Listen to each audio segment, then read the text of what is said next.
রংপুর আদালতের নির্দেশে কাউনিয়ার হারাগাছে দীর্ঘদিন ধরে অবৈধ দখলে থাকা সরকারি খাস জমি উদ্ধার করেছে প্রশাসন। পরে সেই জমি দিয়ে চলাচলের রাস্তা উন্মুক্ত করে দেওয়া হয়। জানা গেছে, রংপুর আদালতের নির্দেশে 12 জুলাই রবিবার উপজেলা সহকারী কমিশনার ভূমি ও নির্বাহী ম্যাজিস্ট্রেট অঙ্কন পাল হারাগাছেন চন্নাজিদ্দাহ এলাকায় অবৈধ দখলে থাকা সরকারি খাস জমি উদ্ধার করতে গেলে ঘটে বিপত্তি।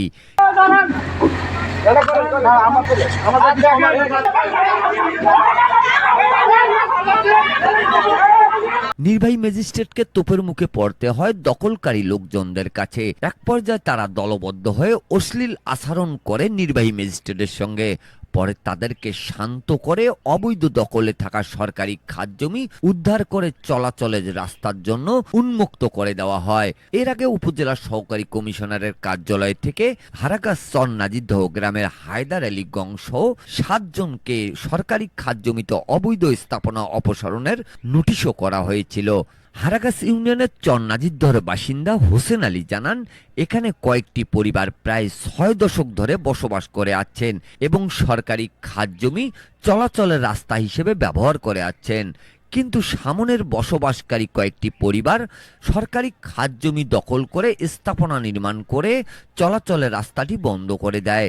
চলাচলের রাস্তার জন্য বিভিন্ন দপ্তরে আবেদন করেও কোনো সুরাহাও না পেয়ে পরে তিনি আদালতের শরণাপন্ন হন। অবশেষে আদালতের নির্দেশে উপজেলা সহকারী কমিশনার ভূমি খাস জমি উদ্ধার করে লোকজনের চলাচলের জন্য রাস্তাটি উন্মুক্ত করে দিয়েছে। রাস্তাটি পুনরায় বন্ধ করে দেওয়া হলে কঠোর ব্যবস্থা নেওয়ার কথা জানালেন সরকারি এই কর্মকর্তা। ওখানে একটা খাস জমি বলতে সরকারের নামে হয়েছে আর কি। আগে সরকারের নামে ছিল না, এখন সরকারের নামে হয়েছে। একটা রাস্তা তৈরি হয়েছিল আর কি। আর ওই যে বাড়িঘর যেগুলো পড়ছে ওগুলো হচ্ছে খাস জমির মধ্যেই পড়ছে। রাস্তাতে যাদের চলাচলের সমস্যা হয় তারা একটা 133 ধারা মামলা করছিল ইয়াতে। তো সেই মামলার প্রেক্ষিতে ওরা আবার রায়ও পাইছে।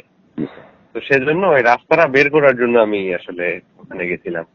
সমস্যা আছে, ওরা তো অনেকদিন ধরে আছে, ওদের তো স্বার্থে আঘাত লাগছে, ওরা একটু আচরণ খারাপ করছে এখন। ঠিক আছে, আমি রাস্তাটা বের করে দিয়ে আসছি। রাস্তা যদি পরবর্তীতে আবার বন্ধ করার চেষ্টা করে তাহলে আরো কঠোর ব্যবস্থা নিব আর কি। দীর্ঘদিন ভোগান্তির পর চলাচলের রাস্তাটি উন্মুক্ত হওয়ায় খুশি এলাকাবাসী। Mizanur Rahman, DRS news.